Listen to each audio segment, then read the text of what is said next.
오늘 우리에게 주시는 하나님 아버지의 말씀은 사무엘상 31장 1절에서 6절까지 말씀 제가 봉독해 드리겠습니다.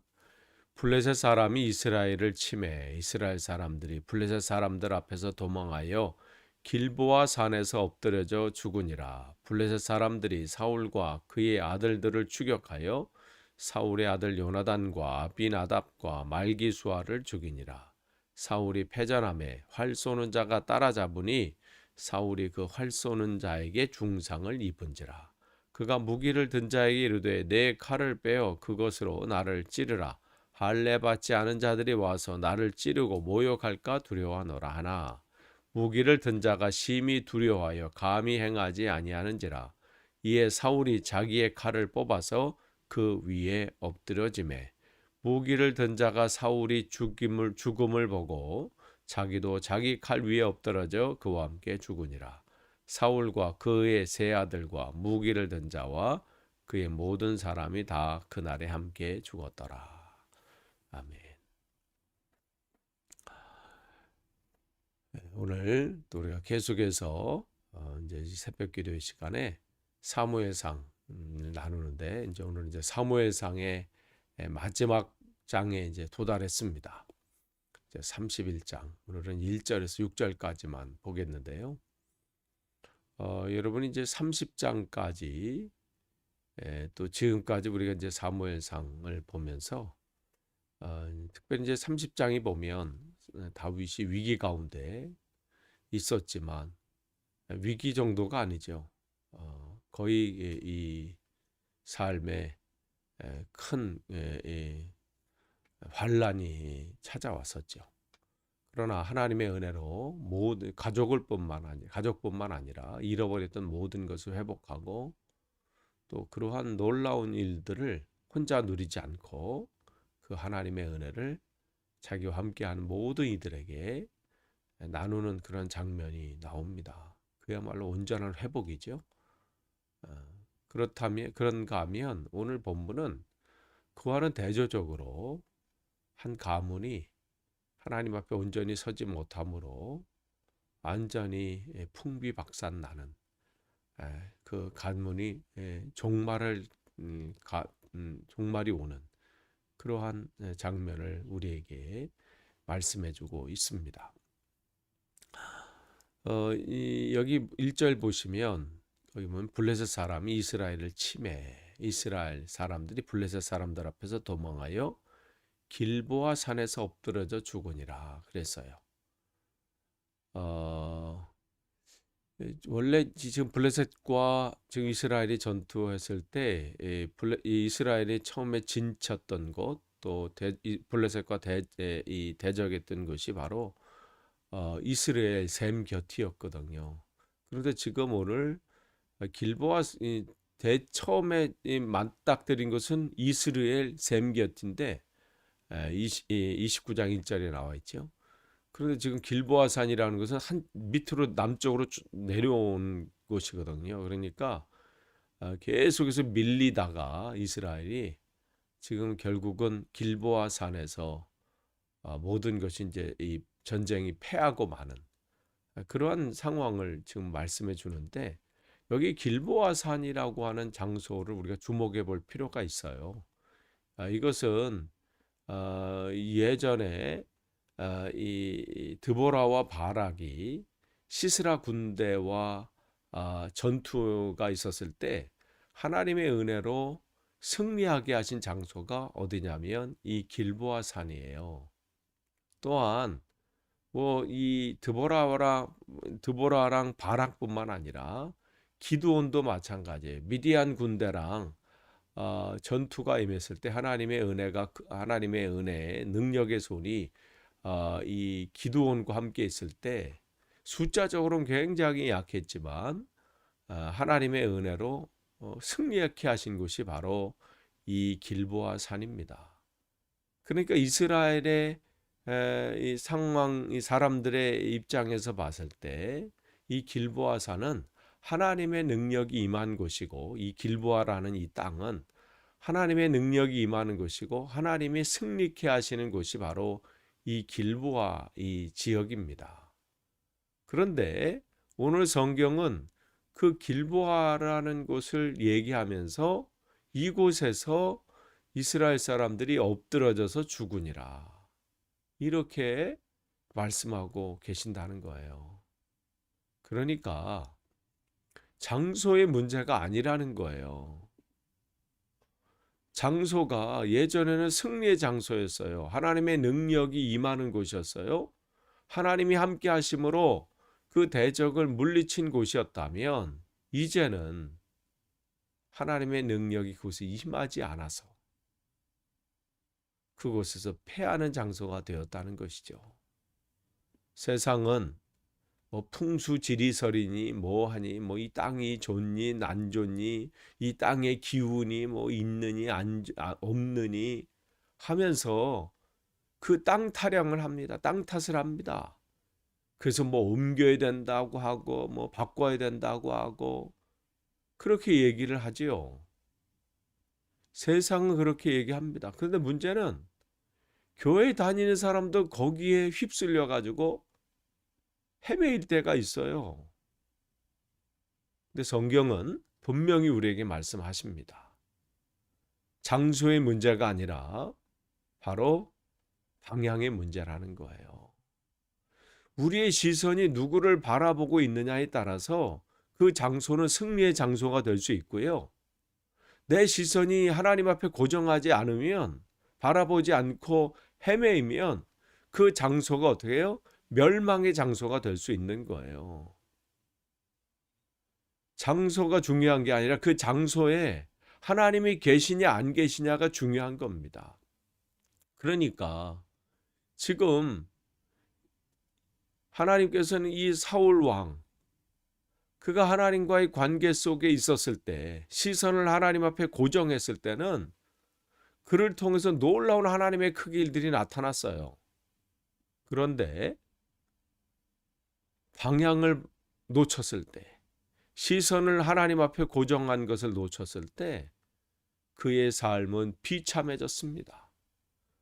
그런데 그 사람만 비참한 게 아니라 그와 함께하고 있는 사람들이 비참해지는 거예요. 거기에는 자식들도 예외가 아닙니다.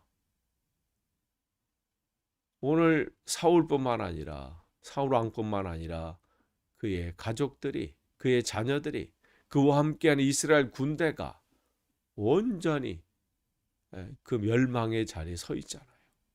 패해서 얼마나 지금 비참한 말로를 끝을 보고 있습니까? 여러분이 거하는 그곳이 뭐 남들이 볼 때는 좋냐 안 좋냐, 뭐 기운이 어떠냐 아니냐, 여러분 그런 소리, 여러분 세상 사람의 소리에 귀를 기울이지 마십시오. 여러분 한 번, 두 번 귀를 기울이다 보면요, 나도 거기 훅 빠져버려요. 나도 거기 물드는 거예요. 여러분이 그럴 이길 만한 능력이 되도록 여러분이 영적으로 여러분이 채우셔야 돼요. 장소에 문제가 있지 않습니다. 사람에게 문제가 있지 않아요. 여러분이 상황 속에 하나님이 그곳에 계시도록 여러분이 간구하셔야 되고요. 그곳에 하나님의 임재가 있을 때, 하나님이 함께 하실 때 하나님 그곳에 승리케 하시는 거예요. 그런데 아무리 뭐 장소가 바꿔서 뭐 좋고 뭐 기운이 좋은 땅이고 풍수지리적으로 뭐 어쩌다 저쩌다 해도 그곳에 하나님이 함께하지 않으면 그것은 비참한 장소가 되는 겁니다. 그래서 시편 127편 1절에 뭐라고 말씀합니까? 여호와께서 집을 세우지 아니하시면 세우는 자의 수고가 헛되다고 말씀하십니다.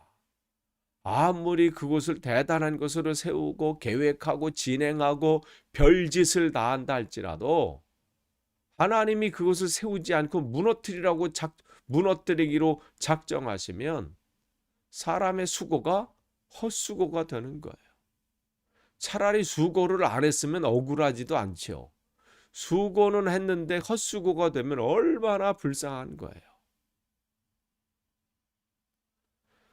여호와께서 성을 지키지 아니하시면 파수꾼이 밤새 지킨다고 경성함이 헛수고라고 했습니다. 사람의 수고가 노력한다고 되는 게 아니라 그곳에 하나님의 함께 하느냐 아니냐가 중요한 거예요. 여러분의 가정도 마찬가지고 여러분의 일터도 마찬가지고 여러분의 삶이 마찬가지입니다. 나라도 마찬가지죠.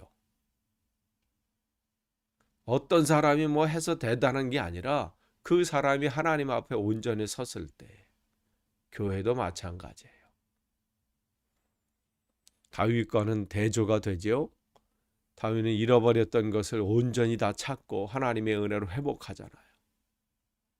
시선이 고정됐을 때 잃어버린 땅이지만 회복시키시는 거예요. 그러나 시선을 놓쳐버릴 때 방향이 온전히 되지 못했을 때는 예전에는 승리의 장소였을지 몰라도 지금은 패배의 장소가 되는 거죠. 4절부터 보세요. 그 가문이 그 사람이 어떤 끝을 맺고 있는지. 근데 4절 보면 할례 받지 않은 자들이 와서 낫기를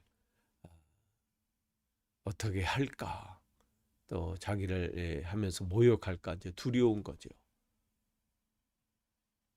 하나님 앞에 바로 서지 못한 것을 회복하지 못하고 생을 마감합니다. 그저 그냥 자기는 선택받은 민족인데 그것만 붙잡고 있는 거예요. 껍데기만 붙잡고 있는 거죠.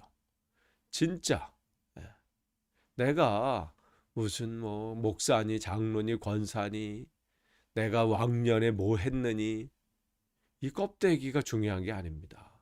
지금 내가 하나님과 바른 관계에 있느냐 이걸 우리가 늘 점검해야 되고 이걸 살펴봐야 됩니다. 신앙생활은 바로 이거예요. 그런데 지금 껍데기만 붙잡고 있지요. 겉모습이 우리를 온전케 하지 않습니다. 내가 겉모습은 뭐 남들이 볼 때 대단한 거 없다 할지라도 내 마음이 하나님 앞에 온전히 서기를 바라는 거예요. 그것은 다른 데 있지 않습니다. 할례 받지 못한 무슨 선택받은 민족, 나는 그리스도인이다, 우리가 신앙의 몇 대다, 이게 중요한 게 아니라 우리의 신앙은 내 생활 속에서 거룩한 삶으로 나타나야 되는 겁니다. 그것이 진짜 신앙의 모습이에요. 말에 있지 않습니다. 내 생활 속에서 거룩한 삶을 살 때, 하나님이 기뻐하시는 삶을 살 때, 그의 인생은 변하게 돼 있어요. 그래서 우리가 지금 오늘 이 사울 왕의 마지막을 보면서 과거에 뭐 이런 일이 있었다가 아니라 나의 생을 되돌아보는 거예요. 우리도 무슨 이 사울 왕처럼 이러한 뭐 결말로 뭐 생을 마감한 건 아니지만 우리도 언젠가는 생을 마감할 때가 있을 거예요. 그러면 그때 어떠한 영향력을 끼치고 갈 것인가? 우리는 그때까지 하나님과의 관계는 어떻게 될 것인지 늘 오늘도 점검하면서 바로 날마다 다른 것이 아니라 나는 하나님과의 방향이 잘 설정되어 있는지, 내 시선은 하나님 앞에 고정되어 있는지 이것을 점검하시는 복된 하루 되시기를 간절히 축원합니다. 기도하겠습니다. 하나님 감사합니다. 오늘도 우리에게 귀한 또 하루를 주시고 또 말씀으로 하루를 시작하게 하시니 감사합니다. 오늘 이 말씀 다시 한번 되돌아보길 원하고 기억하길 원합니다. 우리가 헛된 것에 마음을 빼앗기지 않고 오직 주님만 바라볼 수 있도록 인도해 주옵소서. 예수님의 이름으로 기도하옵나이다. 아멘.